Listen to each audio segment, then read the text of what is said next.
My name is Vanessa, and at 40 years old, my 19-year-old daughter spent 3 months organizing an extended family Christmas party for 26 children.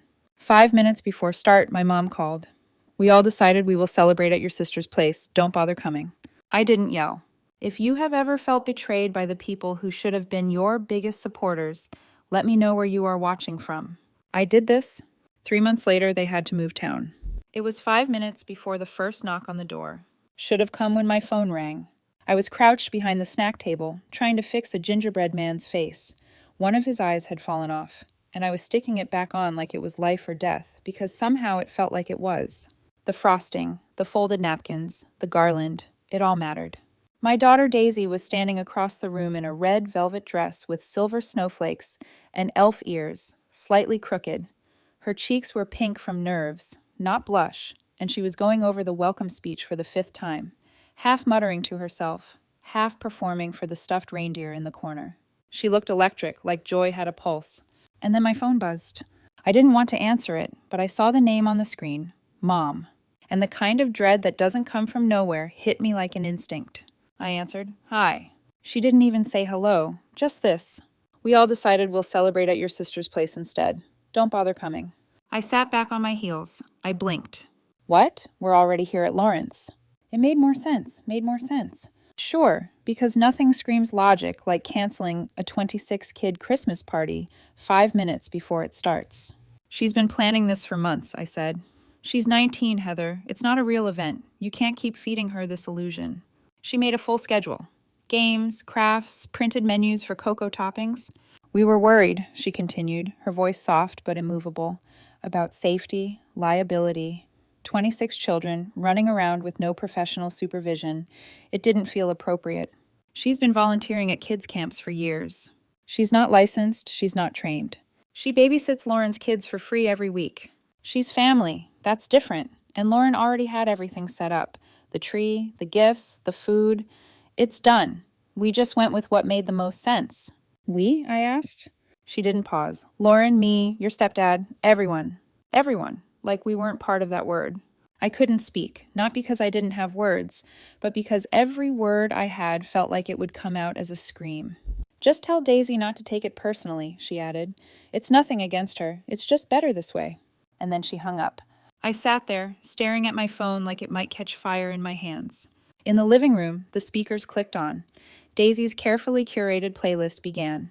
Bing Crosby's White Christmas, slowed down, acoustic version, her favorite.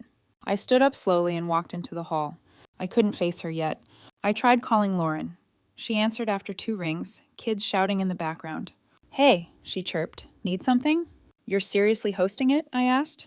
"What do you mean? It's already happening. The kids are decorating cookies. It's chaos, but fun." You knew Daisy was hosting. She was trying to host. There's a difference. She's been working for months. I know, and it's sweet, but we needed something that felt a little more stable. You mean adult. I mean safe, legal, controlled. You know, not whimsical glitter chaos. She made allergy cards, Lauren. She has a binder. A literal binder. Look, I love her, but she's not a professional. She's not even particularly charismatic. The air left my lungs. She made 26 goodie bags with personalized stickers. And that's cute, but let's be honest, Heather. She's not going to make a career out of pipe cleaners and story time. At some point, she needs to grow up. She's 19. Exactly. I hung up. Not because I ran out of arguments, but because if I kept listening, I'd drive over there and burn their peppermint garland to ash. Back in the living room, Daisy was triple-checking the reindeer ring toss. "Do you think it's too hard for the little ones?" she asked. I could scoot the cones closer. I couldn't answer. I was still standing there, like my soul had short-circuited. My phone buzzed again. Group chat. Extended family. A photo. Lauren's living room, balloons, wrapping paper. A caption underneath. "So grateful to Lauren for stepping up. Last-minute Christmas magic." No mention of Daisy. Another photo, my parents clinking glasses, big smiles, framed by a tree Daisy had offered to decorate. She looked at me from across the room. "Mom." My face must have said everything. Her smile dropped. "Who's at Lauren's house?" she asked. I didn't respond fast enough. She walked over slowly, took the phone from my hand, and she saw it. The pictures, the messages, the smiling faces of people who should have been here. She stared at the screen like it was in a language she couldn't read. Then she said very softly, "Did they know I planned this?" "Yes," I whispered. "They knew." She didn't speak. She just walked over to the puppet stage, turned off the little spotlight she'd rigged with her allowance, and sat down on the floor. I followed. I crouched beside her, reached for her hand. "Sweetheart." She shook her head. "I just wanted them to see it," she said. "I thought if they saw it, they'd, I don't know, believe in me." Her voice cracked at the end, like her vocal cords were giving out. "I know," I said. "I thought maybe they'd finally think I was good at something." "You are." She looked at me. "Then why didn't they come?" I didn't have an answer that wouldn't make her hate them forever, and maybe that's what they deserved. But she was still my daughter, and I still believed, stupidly, that she shouldn't have to hate people to learn they don't love her back the right way. She stood up. "Let's pack it up, Daisy. No one's coming. The marshmallows are drying out. The cocoa's going to get weird. I don't want to waste the cookies." She started stacking goodie bags carefully, like they were made of glass. Me? I stood there for a second. Then I walked to the kitchen, picked up the phone again, and started making calls. "Got it. Here's section 2, with only punctuation added, no changes to words, structure, or details. This section is also 1,000 to 1,100 words. 3 months later, my sister had to move out of town. You think the worst part of that night was watching Daisy peel candy cane name tags off a table she'd spent 3 months decorating? It wasn't. The worst part was that, deep down, I wasn't even surprised.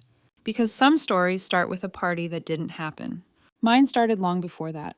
Before gingerbread cookies, before puppet scripts, before Daisy ever handed me a crayon and told me I was in charge of art direction. It started in a different kitchen, with a different girl crying over something she didn't have the words for. Me. My mom got pregnant with me in college. It was a one-time thing, a party, a guy she never named, and a hangover that turned out to be me. She didn't find out until it was too late. Not her words, at least not out loud, but you can hear a lot in the silences. She never talked about him, not once. No name, no story. Just a shrug and a dismissive, "It doesn't matter." And maybe it didn't, maybe it never did. Because by the time I was old enough to notice things, she'd already built a very clear world. I was the thing that derailed it. She didn't finish her degree. Moved back in with her mother. Got a job she hated. Told people she was figuring things out, which is code for doing everything on hard mode while trying not to admit, "I regret the baby." She never said I ruined her life, but she didn't have to. I could feel it, in the way she sighed when I asked for help, in the way she looked at other people's lives, like they were hers in another universe, in the way she forgot to smile when she looked at me. I spent most of my early childhood trying not to be too much, too loud, too messy, too needy. I failed, often.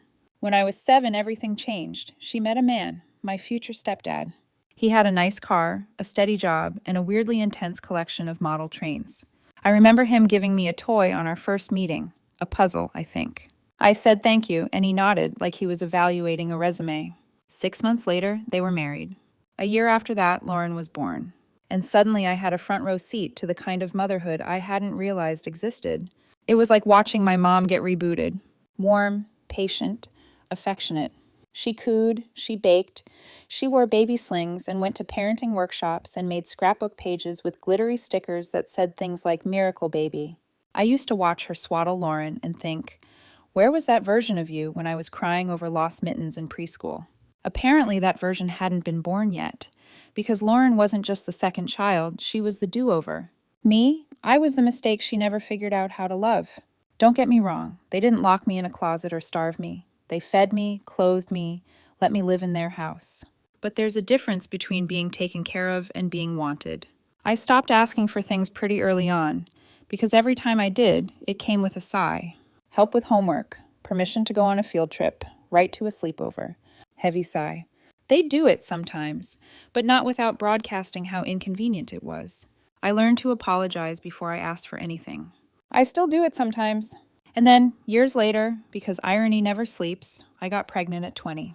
I was in between jobs, barely scraping by, and single. Sound familiar? When I told my mom, she didn't react, just sat there for a second, then said, "You still have options." I knew what she meant, but it wasn't a conversation. It was a declaration, as if she was saying, "Don't do what I did." And I can't lie, part of me almost listened. The part of me that still didn't believe I was capable of not ruining someone's life. But then I heard the heartbeat. And it was the first time in my entire life I felt like something was happening for me, not to me. So I kept her. And I made a promise right then and there. My baby would never feel like I sighed when she walked in the room. I named her Daisy. She came out screaming like she had a grievance with the world, and then fell asleep in my arms like she forgave it. Anyway, I didn't know you could fall in love that fast.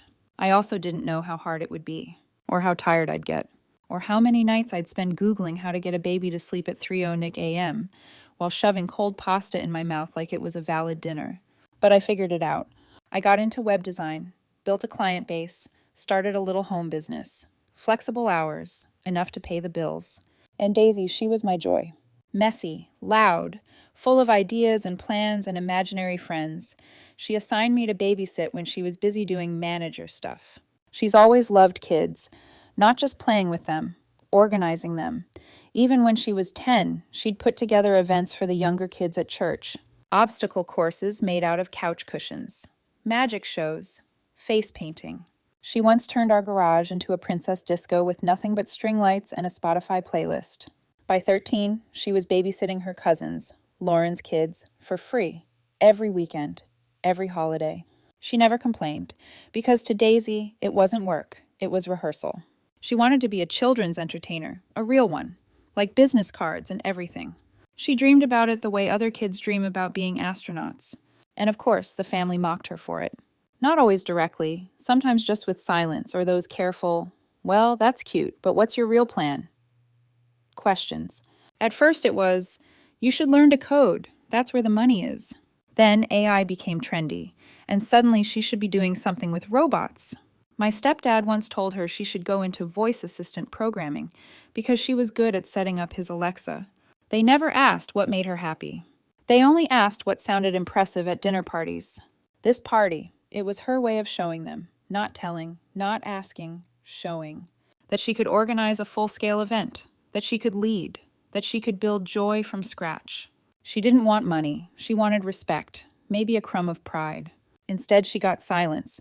Worse than that, she got replaced. Now she knows what I've known for a long time, that sometimes the people who are supposed to believe in you are the ones who need the most convincing. And sometimes they're not worth convincing at all. There's something strange about watching your kid take down the very party she built with her own hands. Daisy didn't cry. That would have almost been easier. Crying is a release. Crying says, I still care. She just shut off the lights on the puppet stage one by one, like she was closing shop after a long, pointless shift. Then she started packing up the goodie bags, quietly peeling the glitter stickers off each name tag like they were mistakes.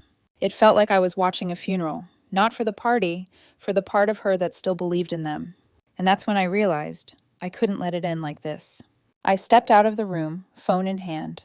My fingers were already moving before I even had a plan. I opened my contacts list and started scrolling. Not for family. They'd made their choice. I was done begging people to love my daughter correctly. No. I was looking for everyone else. Friends from the neighborhood, co-workers with kids, moms from Daisy's old after-school group, anyone with a child under 12 and no Christmas plans. I called the first name on the list. Hey, Kelly, are you busy today? You are? Okay, but hear me out. 20 minutes later, I had 6 yeses. By 30 minutes, we were at 10. Nobody needed convincing. Turns out a lot of people hadn't planned anything special for Christmas.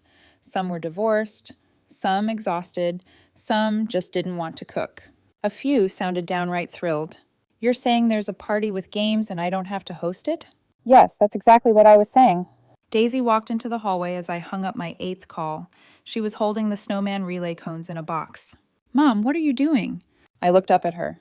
Resurrecting Christmas. She stared at me. I invited people, I said.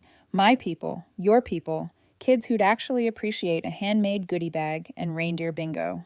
She didn't respond. I added, they're coming. A long pause. How many? I checked my phone. 14 kids so far. She blinked. Can we do that? Like, switch plans? Just like that? We've got hot cocoa, paper snowflakes, and an emotional support elf. We'll be fine. She laughed, just a little. Then she said, okay, and turned back toward the living room.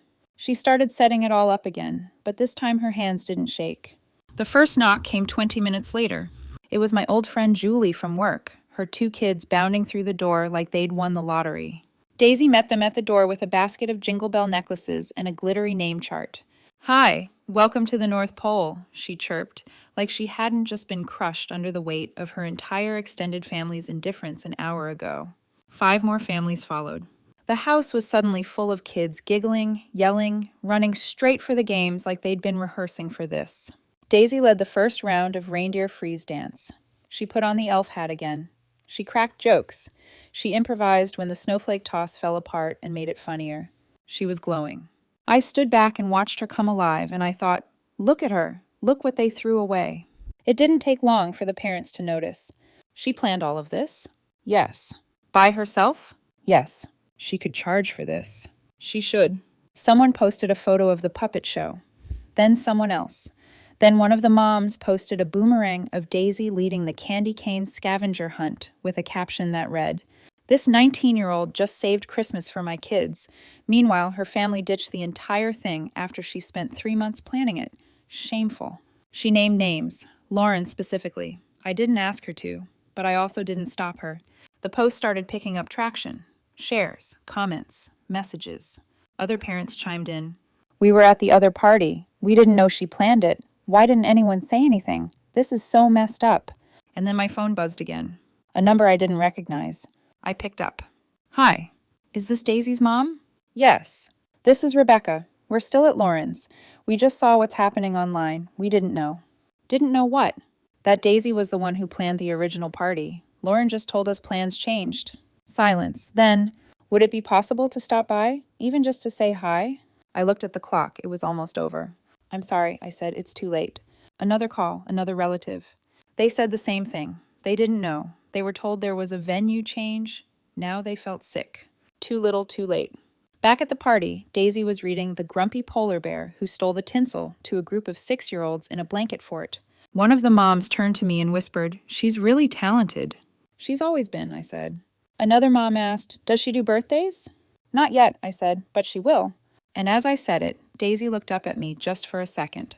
She didn't smile, but her eyes said everything. That night, after the last kid left with a goodie bag and sticky fingers, we sat on the couch in the quiet. Daisy still had glitter in her hair. The puppet stage was leaning against the wall. The cocoa station was half empty. One of the snowman cones had a bite taken out of it. Don't ask me how. She exhaled slowly. "That felt real," she said. "It was." "Do you think anyone else saw it?" I nodded. "Oh, they saw it." My phone buzzed again. Another comment, another share, another message.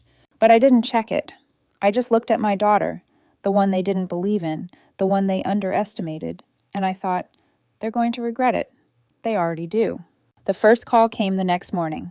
I was halfway through microwaving day-old cocoa when my phone lit up with Mom. No emoji, no exclamation mark, just pure institutional disappointment.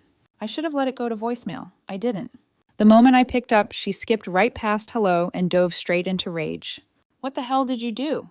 No context, no patience, just fury. "Good morning to you too," I said, stirring my cocoa with a candy cane I found stuck to the fridge door.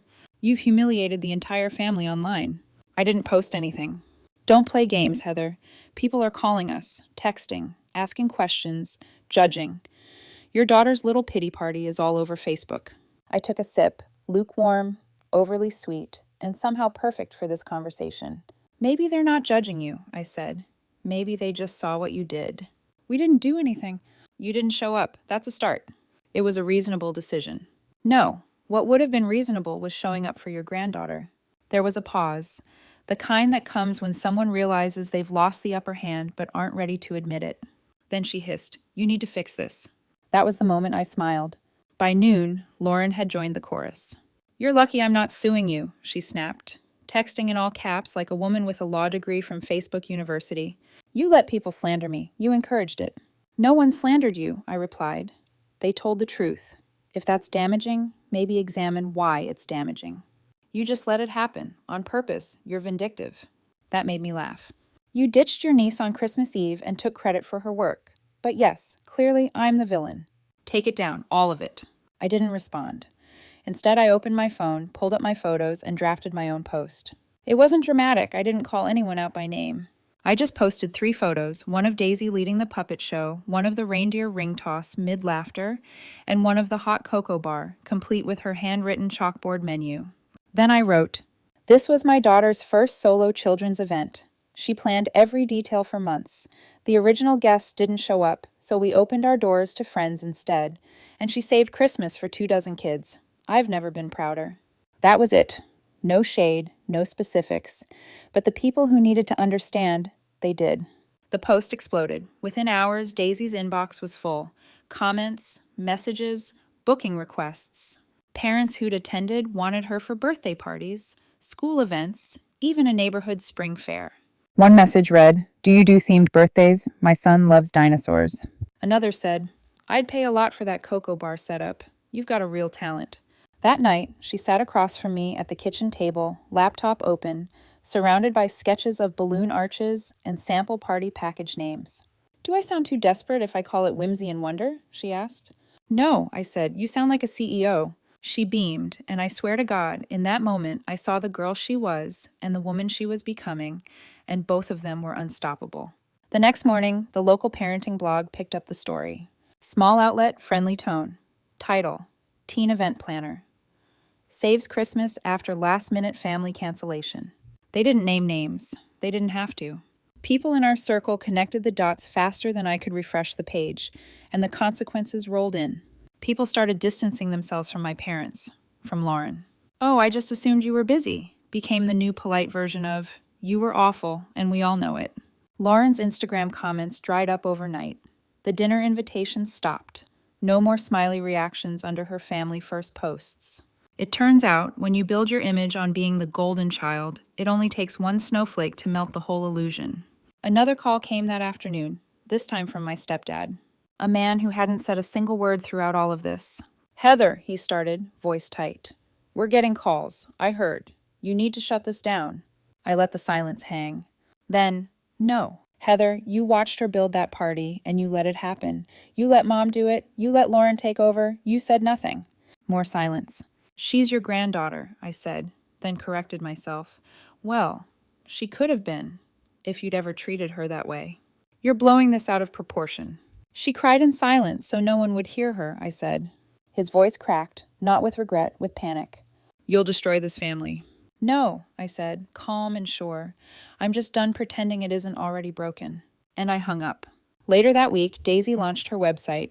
It had everything. Party packages, photos from the event, a little about me section that read, "I've loved kids' parties since I was a kid myself. My first big solo event didn't go quite as planned, but it turned into something even better." That's when I realized joy doesn't come from approval. It comes from doing what you love. I didn't help her write that. She did it all herself. A few hours after it went live, a mom messaged her to book a kid's Valentine's Day party. And just like that, she had her first paying client.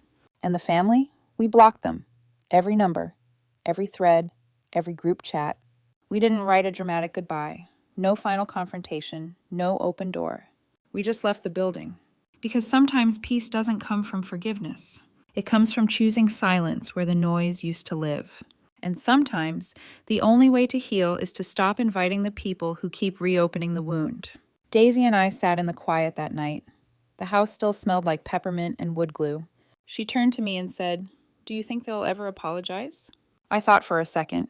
"No," I said, "but we don't need them to." She nodded, and then she smiled.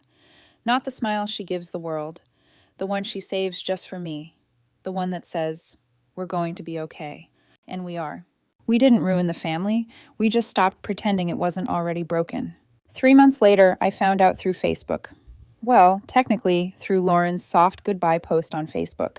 A filtered photo of a half-empty living room, a cardboard box labeled Christmas decorations, and a caption that read, "Sometimes the people you thought would always be there are the ones who hurt you most.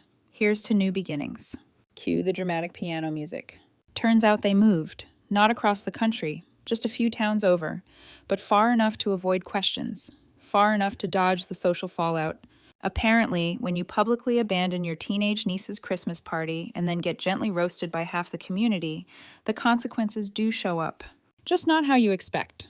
Their new neighbors don't know the story, but if they've got Wi-Fi and Facebook memories, it's only a matter of time. As for Daisy, she's booked solid. She even hired a friend part-time to help with weekend events. The girl who was told her dreams were childish now has a wait list. But now I want to hear from you. Did I go too far or not nearly far enough? Let me know in the comments. And don't forget to subscribe and hit the bell.